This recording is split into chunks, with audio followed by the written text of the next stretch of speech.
이상한 알베르게 2 214페이지 2. 산티아고까지 100km. 나는 리건과 헤어진 후 로비의 소파에 앉아 잠시 숨을 골랐다.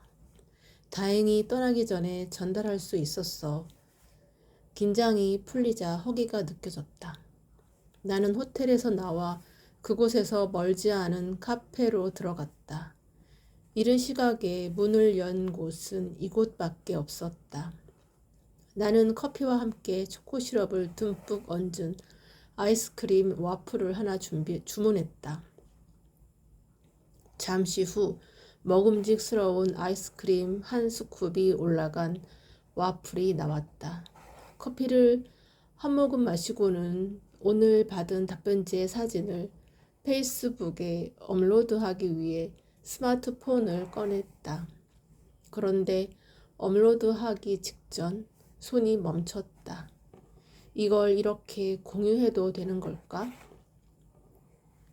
왠지 이 답변지는 페이스북에 공유할 내용이 아닌 것 같았다.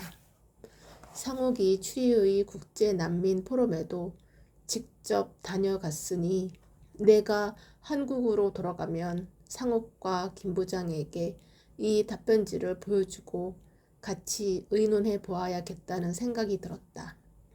나는 스마트폰을 내려놓고 초콜릿에 푹 적셔진 와플을 한 입 베어 물고 오늘의 일정을 점검했다. 우선 포르토 마린으로 다시 돌아가야 했다. 그리고 어제 질문 알베르게에서 하루 묵었기 때문에 오늘은 다른 알베르게로 가야 했다. 아침 식사를 디저트로 채운 나는 다시 순례자의 본분으로 돌아와서 길을 나섰다. 아침에 급하게 나올 때는 몰랐는데 날씨가 흐리고 제법 쌀쌀했다. 나는 걸으면서 어제는 보지 못했던 풍경을 둘러보았다. 오르막길을 오르자 오른편에 전망대가 있었다. 그곳에서는 사리아 시내가 한눈에 내려다 보였다. 어제의 다급했던 심정과는 달리 오늘은 한결 여유로움이 느껴졌다. 리건과 에드워드를 만난 후 택시를 타고 포트로 마린에 갔다가 다시 돌아온 일들이 꿈만 같았다. 나는 한참 걸어서 페레이로스에 도착했다. 아침 식사로 와플 하나만 먹고 걷던 중이라 허기가 느껴지던 차였다. 나는 햄버거 가게로 들어갔다. 가게에는 영어로 된 메뉴판이 있었다. 순례길을 온 지도 30일이 지나서 스페인어로 된 메뉴판 정도는 익숙해졌지만 그래도 영어로 된 메뉴판을 보니 무척 반가웠다. 나는 송아지 고기 햄버거를 시켜서 시원한 콜라와 함께 먹었다. 예전에 미국에서 유학하던 시절에 사 먹었던 미국식 햄버거와 맛이 비슷했다. 가게를 나오니 흐렸던 날씨가 많이 개어 있었다. 나는 다시 길을 나섰다.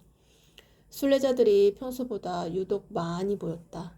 특히 깨끗한 복장과 그을리지 않은 피부에 여유로운 얼굴을 한 순례자들이 많았다.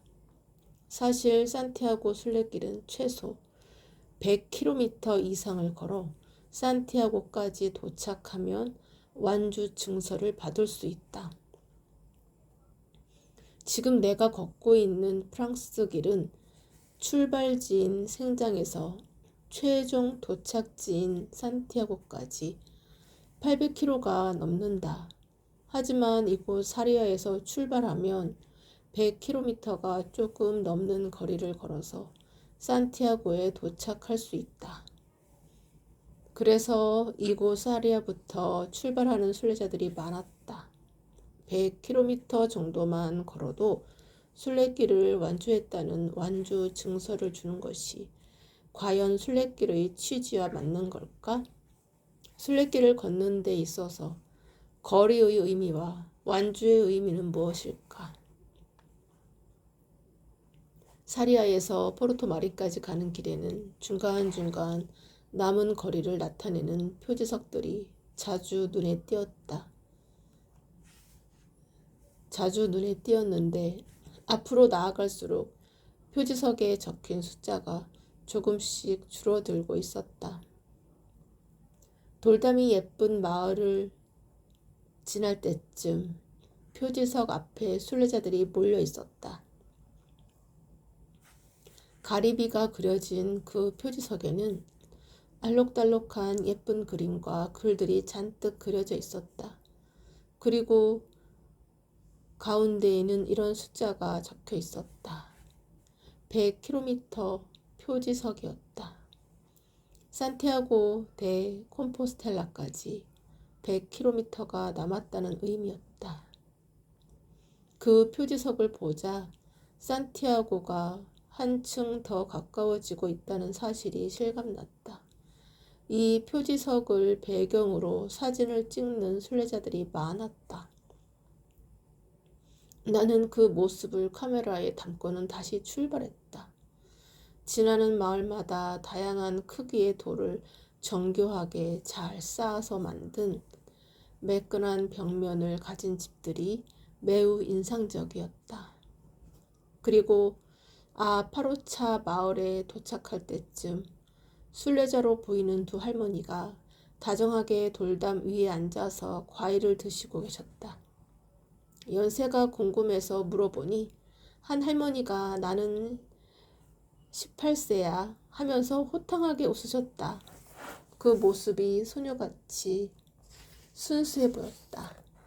내가 인터뷰를 요청하자 두 할머니는 기다렸다는 듯이 흔쾌히 수락해 주셨다.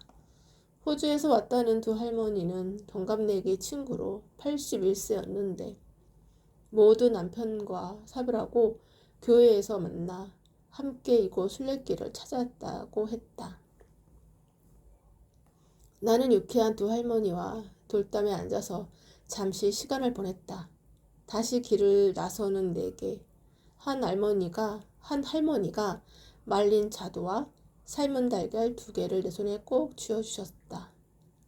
1시간 반쯤 걷자 포르토 마린으로 들어가는 긴 다리가 나타났다.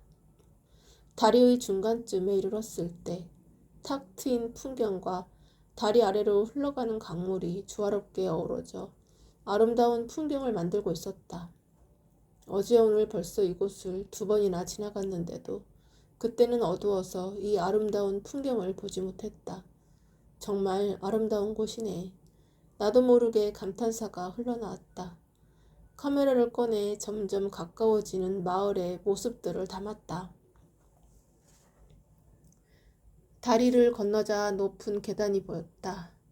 그 계단으로 올라가자 본격적으로 마을이 눈앞에 펼쳐졌다.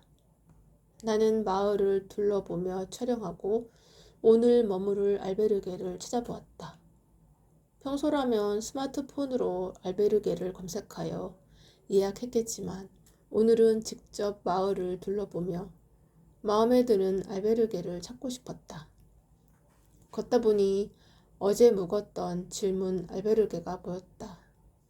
아쉽지만 이미 어제 묵었기에 이곳에서는 묵을 수가 없었다. 왠지 오늘은 질문할 수 없다고 생각하자 마음 한편이 갑자기 허전해졌다. 다행히 다음에 마음에 드는 알베르게를 찾았다. 어제부터 여러 가지 일이 많아서 오늘은 일찍 쉬고 싶었다. 나는 침대 옆에 놓인 락커에 짐을 넣은 뒤 침대에 누워 사모스 베네딕토 수도원에서부터 오늘까지 있었던 일을 다시 한번 되짚어 보았다. 스페인에 온 이후로 가장 역동적인 시간이었다. 내가 누군가를 위해 이렇게까지 발로 뛴 적은 없었던 것 같았다. 그러다 문득 궁금증이 올라왔다. 다음 질문 알베르게에서는 무엇을 질문하게 될까? 이제는 무엇을 질문할까가 아니라 무엇을 질문하게 될까가 궁금했다. 궁금한 것은 많았지만 막상 질문할 때가 되면 내가 생각지도 못했던 것을 질문하게 되니 내가 무엇을 질문하게 될지가 나도 무척 궁금해졌다.